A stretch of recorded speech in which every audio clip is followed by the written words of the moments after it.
And especially when they show me a piece that supports 45 pounds. I start having my own ideas.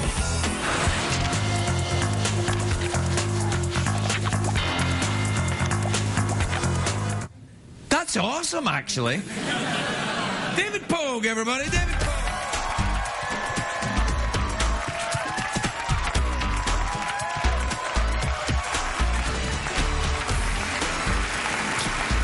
Welcome, David. Thank you so much, and Happy New Year. Happy New Year to you. Do you celebrate the Year of the Rabbit? You know, I celebrate Lithuanian New Year. How come it's always Chinese? You never hear about Estonian New Year or Canadian New Year? Oh, on the contrary. If you come here on Estonian New Year, you'll see the big celebrations. No, I feel bad. Hey, that's for real? You can make gloves that go up the gecko technology? So they're working on it. The point is that these scientists funded by the military, inevitably, is trying to say, look, this gecko is the freakiest animal in nature. The feet are not sticky. I mean, if you felt it, it would feel like this table. But the thing can hold 250 pounds. This little tiny gecko. If I was to hang on to a gecko, it would hold me up? Well, no, man, yeah, probably. Really? It would. So the military would love to come up with some way to do that artificially, in gecko gloves or whatever. Or just use real geckos, because that would also be that'd be adorable. Geckos in little uniforms climbing. Or just have our guys clutch the torsos of the geckos. Hold on to the geckos. Rustle up your geckos, man. We're going in. Exactly. You know, it's PBS, which is great because there's no commercials on the series. Oh, yeah. And you can see the whole thing on the Nova website if you missed it. But the thing about it is, I wanted to be more sort of funny and entertaining. You won't see the best line. We were interviewing the scientist who knows about geckos. Right. And this gecko is crawling on me. And he's right here. And I go, it just told me I could save 15% or more on my car insurance. And they cut it. Oh, come on. No, well, you see, because they don't like commercials. I see. No. But geckos do. That's true. Now, what else have you got from the... What else is the breaking technology you're excited about? Well, so this series is about materials science, and I've never heard of it either, but it's like this blend of biology and physics and chemistry, and it's what stuff is made of. You know, like we had the Iron Age and the Stone Age, but now these scientists are doing crazy stuff. Spider silk that's stronger than steel, shark skin, all this nutty synthetic... Shark skin? Yeah, shark skin. Well, like a nice shark skin suit or actual shark skin? The actual shark... Actually, I believe you and I have both been swimming with the sharks. I have been swimming with the sharks. Did you see the one with the funny eye? That was my favorite one. Was this in the Bahamas? It was. Yeah, I remember that shark. Bitey. Yeah. Did you feed them from the little thing? I did, yes, indeed. I didn't get chainmail. The whole crew had chainmail but me. And I'm like, is there some reason why? I'm like the guinea pig. But the shark skin is amazing because the scientist down there saw that nothing grows on shark skin, not barnacles or algae or even bacteria. What? Yeah.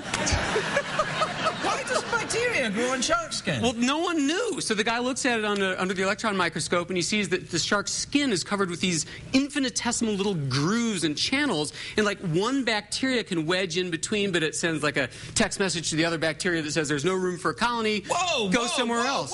Wait. Bacteria have text messaging? That's a bigger story than the shark. Are you telling me that bacteria can send messages to other bacteria? It's kind of a metaphor. Oh. Yeah. So, I thought, because that would be amazing. You could have the bacteria go in first and then send a message back to the geckos saying, all right, we cleared the way, and then everybody comes in. But what is cool is the guys made artificial shark skin now that they're spreading out in hospitals where, of course, infections are this huge problem. Wow. And now anything you put this special plastic on, like light switches or your bed rails, nothing will grow. No bacteria. You can't I have a couple of things where I wouldn't like bacteria to grow. That's very... Now, how come you got involved in all of this? What's your background? Are you a scientist? No. I think it was basically a clerical error. I have no idea what I was... Much like I ended up here. Exactly. Right, okay. You must work for CBS, too. No, I didn't. Yeah. No, I'm a technology guy. I review tech for the New York Times, and for some reason I was chosen for this science show. I guess they used to have scientist hosts interviewing the scientists, and they would just start talking jargon, like, yes, the Frieden module is the diopter of the Myrmecophile. And the host would go, oh, yeah. Right. And the audience is like, what? You know, so they wanted someone to... They did it right there, just when you did that. They were like, exactly.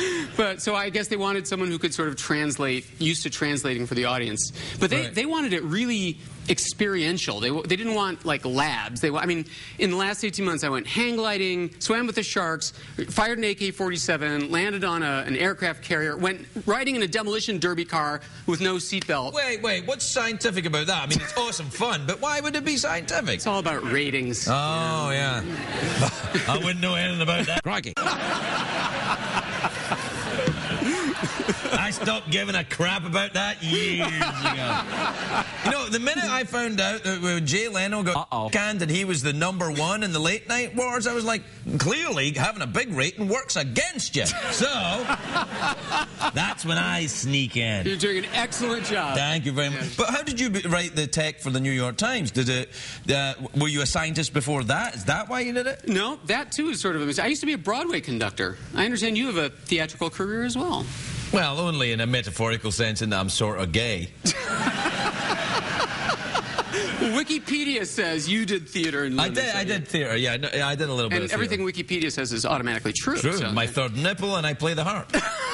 But you were a Broadway conductor? I was a musical director for 10 years, and then what happened was this software came out that let you play on your keyboard and it would write the notes out for you. It never happened before. So you're a musician then? Yeah. Oh, yeah. I see. I was a music major. Yeah. What am I doing writing about technology? Yeah, don't tell anyone that I'm really a musician. That would look bad. But that's interesting because the crossover, the music is so technologically advanced now, and there's so much, though, it actually kind of pulled you in that direction. That's right.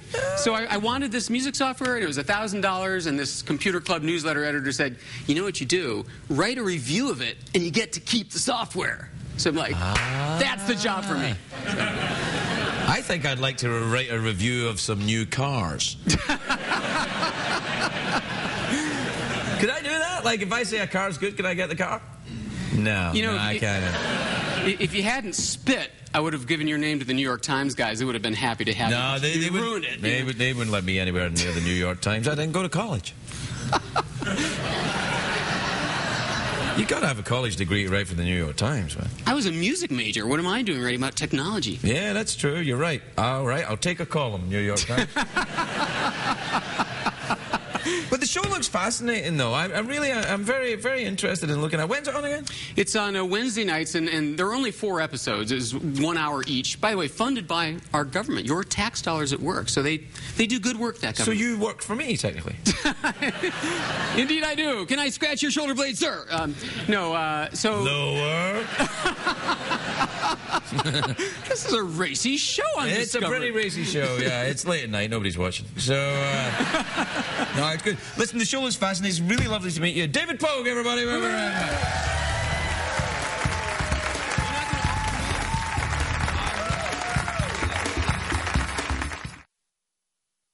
If you're going to be in the LA area and would like to attend a taping of The Late Late Show with Craig Ferguson, please call 323-570-0059. What did we learn on the show tonight, Craig? I feel terrible, David. I didn't offer you an awkward pause or a mouth organ. I've been looking forward to this for weeks. I know, I felt really bad, man. But luckily, this is the part of the show that really nobody watches. So awkward pause or mouth organ? If you don't mind, I'd love to see the mouth organ. See it or play it? Well, I don't actually know how to play, but there's got to be a... All right, go then. Oh, it's a Steinway. It's a brand new one. So we can end the show like this. The power switch is... There's no power switch. This is old school, baby. You blow?